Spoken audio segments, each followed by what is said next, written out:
14 જાન્યુઆરી 2025 મકર સંક્રાંતિના દિવસે ભૂલથી પણ બે વસ્તુનું દાન ન કરતા, નહીતર ઘરનું ધનોતપનોત નીકળી જશે. નમસ્કાર, સ્વાગત છે તમારું મારી ચેનલ પર એક નવા વિડીયોમાં. આ વર્ષે ક્યારે ઉજવાશે મકર સંક્રાંતિ? કરી લ્યો આ એક ઉપાય, આખું વર્ષ ભરેલી રહેશે તમારી તિજોરી, જ્યોતિષશાસ્ત્ર અનુસાર. મિત્રો, મકર સંક્રાંતિ પર દાન કરવું એ વ્યક્તિ માટે ખૂબ જ પુણ્ય લાવે છે. મિત્રો, આજે આ વિડીયોમાં અમે તમારા વિશે વિશેષ માહિતી લાવ્યા છીએ. એ જાણ્યા પછી કઈ કઈ વસ્તુઓનું દાન કરવાથી મકર સંક્રાંતિ પર ઘણું પુણ્ય મળે છે. તો મિત્રો, વિડીયોને અંત સુધી જોવાનું અને જાણવું, મકર સંક્રાંતિ પર કઈ વસ્તુઓનું દાન કરવાથી સુખ અને સમૃદ્ધિ વધે છે. મિત્રો, મકર સંક્રાંતિના દિવસે જો તમે આ વસ્તુઓનું દાન કરો છો, તો તમે તમારા જીવનમાં ક્યારે પૈસાની કમી નહીં આવે.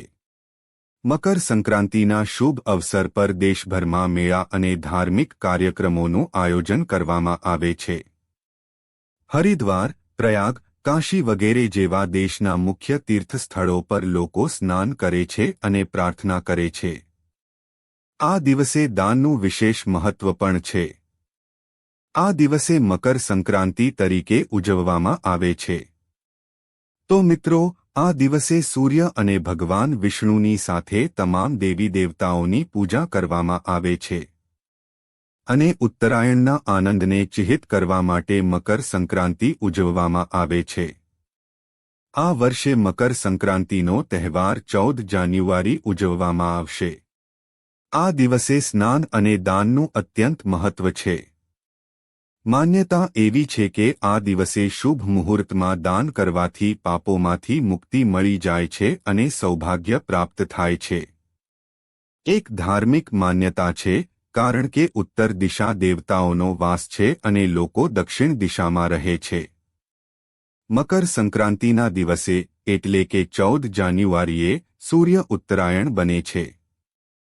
તેથી આ દિવસે ધાર્મિક મહત્વનું ઘણું મહત્વ છે અને આ દિવસે મકરનું દાન આપવાની પણ પ્રથા છે. સંક્રાંતિના દિવસે કરવામાં આવેલું દાન અનેક જન્મોનું સૌભાગ્ય લાવે છે. મિત્રો, પૂજા અને દાન સંબંધિત તમામ કાર્યો પૂર્ણ કરતી વખતે જો મુખ્યમાં કેટલીક વસ્તુઓનો સમાવેશ કરો તો ખૂબ જ શુભ અને આ દાન કરવાથી પણ સારી ગતિ મળે છે. અને પરિણામ પણ સ્નાન કર્યા પછી દેવી દેવતાઓનું સ્મરણ કરવું જોઈએ અને પછી દાન આપો. આ દિવસે વિવિધ પ્રકારના દાન કરવામાં આવે છે. દરેક વ્યક્તિએ યોગ્યતા મેળવવા માટે આ તકનો લાભ લેવો જોઈએ. મિત્રો, શાસ્ત્રોમાં ઝીણવટપૂર્વક જણાવવામાં આવ્યું છે. તો ચાલો જાણીએ કે મકર સંક્રાંતિ પર કઈ વસ્તુઓનું દાન કરવું ખૂબ જ શુભ છે. તમારા માટે જીવનમાં દરેક ક્ષેત્રમાં સફળતા અને સમૃદ્ધિ વધશે. તો મિત્રો, તે પહેલા વિડીયોને લાઇક કરી ચેનલને સબસ્ક્રાઇબ કરી લેજો. નંબર 1, તલનું દાન કરો. મિત્રો, મકર સંક્રાંતિના દિવસે તલનું દાન કરો. સંક્રાંતિને તિલક સંક્રાંતિ તરીકે પણ ઓળખવામાં આવે છે. તેથી મકર સંક્રાંતિના દિવસે તલનું દાન કરવાથી સૌભાગ્ય પ્રાપ્ત થાય છે અને તમારા કાર્યોમાં પવિત્રતા, પ્રકૃતિનું સંતુલન પણ દર્શાવે છે. દાન દ્વારા આધ્યાત્મિક ક્ષેત્રમાં પ્રગતિ થાય છે. વ્યક્તિને જીવનમાં કોઈપણ પ્રકારના ઋણમાંથી મુક્તિ થવાનું સન્માન મળે છે. આ દિવસે તલનું દાન કરવાનું મહત્વ છે, તે દિવસો કરતાં 10 ગણો વધારે છે. જો તમે અન્ય કોઈ દિવસે તલનું દાન કરો છો, તો મકર સંક્રાંતિ કરતાં આ દિવસે તલનું દાન કરવાનું મહત્વ વધુ છે. હા, જો તમે તલનું દાન કરો છો, તો તમને પુણ્ય મળે છે, પરંતુ મકર સંક્રાંતિના દિવસે આ ગુણદોષ 10% વધારે થઈ જાય છે. મકર સંક્રાંતિના દિવસે બ્રાહ્મણોને તલથી બનેલી વસ્તુઓનું દાન કરવું ખૂબ જ શુભ કહેવાય છે. તેની પૂજા થશે અને તલનું દાન કરવાથી જ તે પ્રસન્ન થશે. આ દિવસે ભગવાન સૂર્યની પૂજા માત્ર તલથી જ કરવી જોઈએ અને માત્ર તલનું દાન કરવું જોઈએ. આ દિવસે તલનું દાન કરવાથી શનિદોષ પણ દૂર થઈ જાય છે. નંબર 2. મકર સંક્રાંતિ પર ગોળથી બનેલી વસ્તુઓનું દાન કરવું ખૂબ જ શુભ માનવામાં આવે છે. કારણ કે તે સમય સાથે સંબંધિત છે અને આ દિવસે ગોળીઓનું દાન કરવું સૂર્યના શુભ ફળ માટે ખૂબ જ શુભ માનવામાં આવે છે. જીવનમાં મધુરતા વધે છે અને સંબંધોમાં અંતર પણ સમાપ્ત થઈ જાય છે. સમયસર ગોળનું દાન કરવાથી માન-સન્માન મળે છે, સમાજમાં કીર્તિ અને સફળતા મળે છે. ગોળનું દાન કરવાથી જીવનમાં નકારાત્મક અસરો પણ દૂર થઈ જાય છે. હિન્દુ ધર્મમાં મીઠાઈને ખૂબ જ મહત્વ આપવામાં આવે છે. તમામ શુભ કાર્યો માટે કોઈપણ શુભ કાર્ય કરતા પહેલા શરૂઆત મીઠાઈથી ચડાવવામાં આવે છે. તેથી મકર સંક્રાંતિ પર ગોળનું દાન કરવું શુભ માનવામાં આવે છે. નંબર 3. કપડાનું દાન કરવું આવશ્યક છે. મિત્રો, મકર સંક્રાંતિના દિવસે વસ્ત્રોનું દાન કરવાથી વ્યક્તિના પરિવારની સંપત્તિમાં વધારો થાય છે. જો આ દિવસે લાલ રંગના કપડાનું દાન કરવામાં આવે છે તો વ્યક્તિને સમૃદ્ધિની સાથે ધનની પણ પ્રાપ્તિ થાય છે. જીવનની મુશ્કેલીઓ દૂર થઈ જાય છે. આ દાન વ્યક્તિને જીવનમાં દરેક સંકટમાંથી બચાવે છે.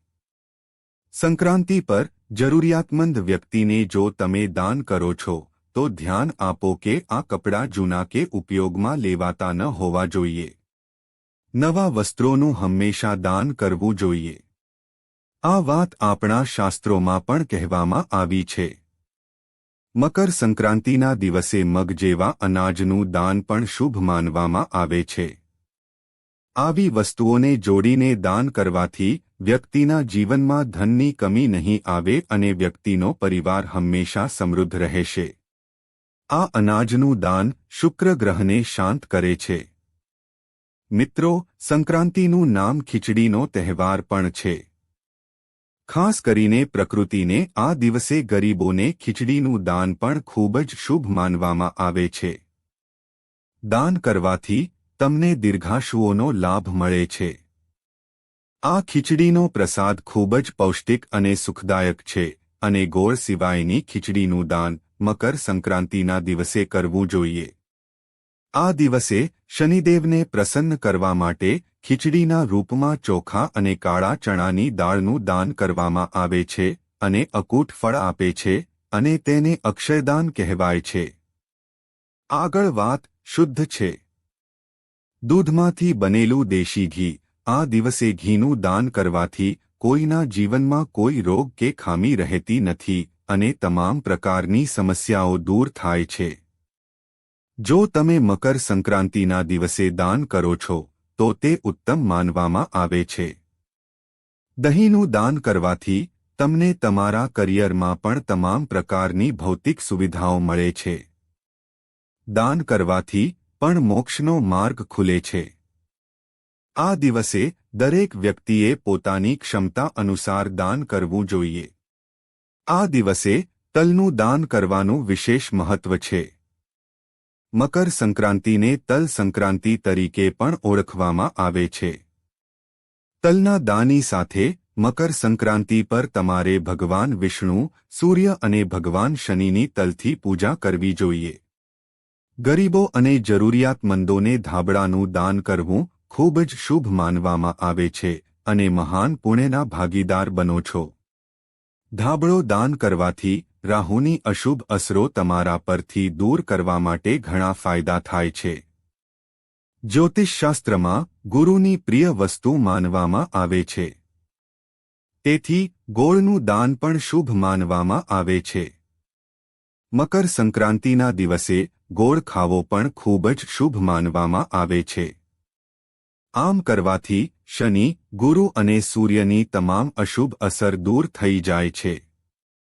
તો મિત્રો, જાણો મકર સંક્રાંતિ પર સ્નાન અને દાનનું શુભ મુહૂર્ત. મકર સંક્રાંતિ પર દાનનું શુભ મુહૂર્ત સવારે 9:03 થી 10:48 સુધી રહેશે. મકર સંક્રાંતિ પર મહાપુણકાળનું શુભ મુહૂર્ત સવારે 9:03 થી 10:48 સુધી રહેશે. મકર સંક્રાંતિ પર સ્નાન માટે બ્રહ્મ મુહૂર્ત સવારે 5:27 થી 6:21 સુધી રહેશે. મકર સંક્રાંતિ પર સ્નાન અને દાન માટેના અન્ય શુભ મુહૂર્ત અભિજીત મુહૂર્ત બપોરે 12:09 થી 12:51 સુધી રહેશે. હિન્દુ ધર્મમાં મકર સંક્રાંતિનો તહેવાર ખૂબ જ વિશેષ મનાવવામાં આવે છે. આ વખતે મકર સંક્રાંતિનો તહેવાર 14 જાન્યુઆરીએ ઉજવવામાં આવશે. મકર સંક્રાંતિ દર વર્ષે પોષણ મહિનાની શુક્લ પક્ષની દ્રાદશીએ ઉજવવામાં આવે છે, જ્યારે સૂર્યદેવ મકર રાશિમાં પ્રવેશ કરે છે. મકર સંક્રાંતિ પર્વ સ્નાન અને દાન માટે વિશેષ મહત્વ ધરાવે છે. દર વર્ષે 14 જાન્યુઆરીએ મકર સંક્રાંતિ ઉજવવામાં આવે છે. આ વર્ષે 14-20 જાન્યુઆરી 1925ના રોજ જ આ પર્વ ઉજવવામાં આવશે. મકર સંક્રાંતિ પર ભગવાન સૂર્યની વિશેષ પૂજા કરવામાં આવે છે. આ દિવસે સુખ, સમૃદ્ધિ અને સૌભાગ્યની પ્રાપ્તિ માટે વિશેષ ઉપાય કરવામાં આવે છે. મકર સંક્રાંતિ પર આ ઉપાય જ્યોતિષશાસ્ત્ર અનુસાર મકર સંક્રાંતિના દિવસે 14 કોટીને કેસરવાળા દૂધથી સ્નાન કરાવો. આ પછી તેમને ગંગાજળથી શુદ્ધ કરો અને એક દીવો ઘીનો અને બીજો તલના તેલનો દીવો લક્ષ્મીજીની મૂર્તિની સામે પ્રગટાવો. ધ્યાન રાખો કે જો તમે ઘીનો દીવો જમણી બાજુ રાખો છો તો તલના તેલનો દીવો ડાબી બાજુએ રાખો. આ પછી કોડીને હાથમાં લઈને 14 વાર ઓમ સકૃતાય નમઃ મંત્રનો જાપ કરો. આ પછી સાંજે ઘરના મુખ્ય દ્વાર પર તલનો દીવો અને તુલસીના છોડ પાસે ઘીનો દીવો રાખો. આ સંપૂર્ણ વર્ષ દરમિયાન સુખ, સમૃદ્ધિ અને સંપત્તિની ખાતરી કરશે. જ્યોતિષશાસ્ત્ર અનુસાર મકર સંક્રાંતિના દિવસે સવારે વહેલા ઉઠો અને સ્નાન કર્યા બાદ ભગવાન સૂર્યની વિશેષ પૂજા કરો. રોટલી, મોલી, લવિંગ, ગોળ, દૂધ, ઘી અને હળદર એક થાળીમાં રાખો અને સૂર્યદેવની પૂજા કરો. એક કળશમાં પાણી ભરો. એમાં કાળા તલ, અક્ષત, લાલ ફૂલ, ડોલી વગેરે નાખીને તે પાણીથી સૂર્યદેવને અર્ઘ્ય ચડાવો. સૂર્ય મંત્રનો જાપ કરતી વખતે સૂર્ય ભગવાનને નમસ્કાર કરો અને સુખ અને સમૃદ્ધિ માટે પ્રાર્થના કરો. તો મિત્રો, આ ખૂબ જ મહત્વપૂર્ણ માહિતી છે. કમેન્ટ બોક્સમાં જય શ્રી કૃષ્ણ અવશ્ય લખી દેજો. તમને વિનંતી છે કે હજી સુધી વિડીયોને લાઇક ન કર્યો હોય તો વિડીયોને લાઇક કરી ચેનલને સબસ્ક્રાઇબ જરૂર કરજો. જય શ્રી કૃષ્ણ. રાધે રાધે. ધન્યવાદ. વિડીયોને અંત સુધી જોવા બદલ તમારો ખૂબ ખૂબ આભાર. મકર સંક્રાંતિની ખૂબ સારી શુભકામનાઓ.